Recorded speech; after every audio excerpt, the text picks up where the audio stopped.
I think we've all been through, or at least know of a place that's just creepy, especially at night. You don't even like going past it, much less through it. Well, tonight's true story was submitted by author Jade Northern, author of books like The Greenwell Hotel and The Greenwell Diner. And even though those are fictional books available on Amazon, by the way, this is a true story that happened to Jade's grandfather when he was young. And it happened in a small town called Horsepen, Virginia, small coal mining town. And this story is called Haint Holler, Horsepen. My grandfather grew up in the small coal mining town of Horsepen. In that town, there were a few hollers, little valleys where families could settle down. These people protected their land, but one holler on coal company land seemed to be protected by something else. It was named Haint Holler because of the odd noises that echoed through its hills. Even during the day, the place seemed darker than it ought to be, the trees thick and close together. A groaning noise that could only be heard in the quiet hours of night, when no work was being done and when one was all alone. Everyone in the valley would quicken as they crossed by the mouth of that holler, and horses seemed to take notice as well. Many stories were told of them throwing their riders while going past. One night, my granddad found himself in one of those stories. His aunt had been sick for some time. It took a turn then, and he was sent out to get the town's doctor. With only the pale light of a half moon, he navigated the empty town, taking the fastest route without thought, until he came to the mall of Haint Holler. He slowed even then, questioning if he should go around. His aunt needed care, though, so he continued. The thick trees took his only light, and between them he heard that mournful groan. The air seemed to stand still. When he was to the side of Haint Holler's deepest part, the sound faded, and he stopped. A crunch rang out beside him, and through the pitch black he looked. He saw nothing there. The trees and the rocks sat just behind the veil of night.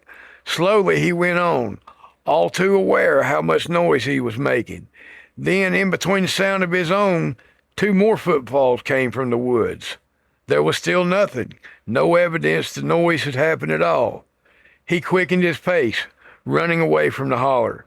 But once he was out, he looked back. The light of the moon gave him a new confidence, but there in his path where he had been was the eye shine of a tall figure, lost to the darkness behind it. And the footsteps didn't stop. Now he ran, and any time he slowed, he heard its steps over his own, and the groan that belonged in the dark recesses of Haint Holler. My grandfather did not dare look behind him then, but he feared the doctor's house was too far away. Closer to him was the property of his kin, a familiar place to retreat to, but not a safe one. Resting in the flat part of another hollow was the shack of a man he called his uncle. My grandfather was used to working for him for some spare change, but he knew his habit was to fire his pew-pew blindly out of one window at any noise he heard in the night. But the noise was steady. The footsteps were bearing down on him, so he ran towards what he knew. The moment he saw the house, a shot cracked through the air, shattering the quiet of the night. My grandfather ducked and called out that it was him. After the shot, he no longer heard his pursuer, but he knew it could have waited in the hills around the house. The door opened, just a crack at first, but fully when my granddad jumped onto his porch. The man had some words for my granddad until he heard his story. He was reluctant, but eventually accompanied him to the doctor's house. As they were leaving his uncle's holler, my granddad looked back just once, and there in the hills was the same eye shine, watching, waiting. After they got to the doctor, they took the long way around to avoid Haint Holler. Thank you, Jade, for that story. That was a great story. It reminds me of the ones I grew up hearing.